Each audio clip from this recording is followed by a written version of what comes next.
Ibrahim Malouf, qui est un trompettiste. Et il fait des musiques qui parlent énormément, qui ont des styles bien particuliers. En fait, dans ces musiques, il y a énormément de différents plans, de différentes séquences. Et du coup, c'est vraiment une histoire qu'il raconte. Et je trouve que c'est vraiment un artiste à part entière, qui s'est construit tout seul.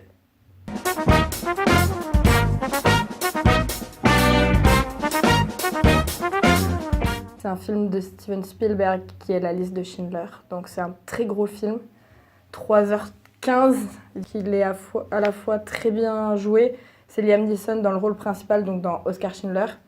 C'est une histoire vraie. Moi, je suis passionnée par les biopics, ce genre de choses. Donc c'est vrai que quand on aime ce type d'histoire, quand on aime mettre, on va dire, un événement historique sur ce qu'on est en train de regarder, ce film, il est extraordinaire. Il est en noir et blanc. C'est super important pour le film parce que voilà, il y a des touches de couleur par moment qui sont très importantes, qui appuient énormément le film. Et voilà, pour moi, c'est un film à avoir vu parce que d'abord, c'est un documentaire et parce que cinématographiquement parlant, il est incroyable. Il y a tout. Tout est fait pour... c'est pas dramatique, mais tout est fait pour vraiment comprendre l'histoire et comprendre ce qui s'est passé. Et pour moi, c'est le meilleur film.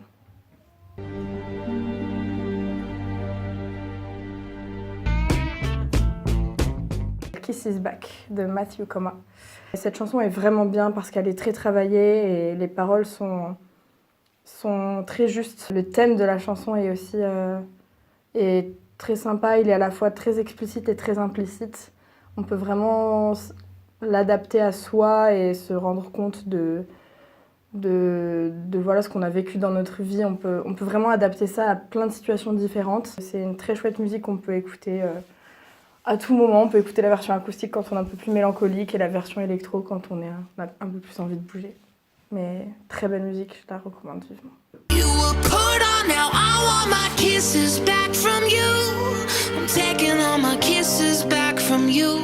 Ah putain, c'est dur. Un seul livre. Oscar et la Dame Rose de Éric Emmanuel Schmitt. On va rester très patriote. C'est un auteur français que beaucoup connaissent, un grand auteur contemporain. Oscar et la Dame Rose, c'est un livre qui est très vrai. Comme pour le film, en fait, c'est un livre qui parle de choses très tristes, mais de façon très joyeuse.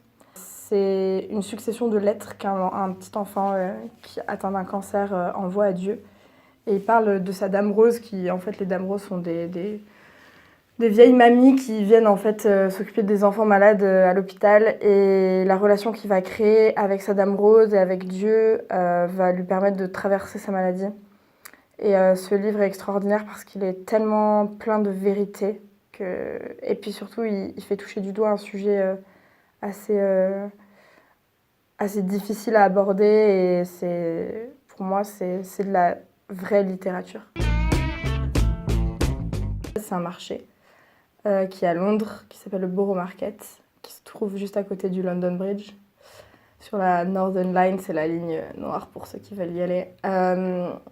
Le Borough Market, c'est un endroit extrêmement particulier. Il y a une ambiance et une atmosphère très particulière qui est vraiment dans l'esprit de la ville de Londres parce que c'est un endroit extrêmement cosmopolite où en fait c'est un grand marché avec plein de nourriture et de choses, de produits qui viennent de partout dans le monde.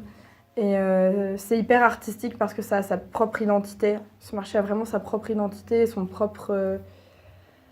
propre atmosphère.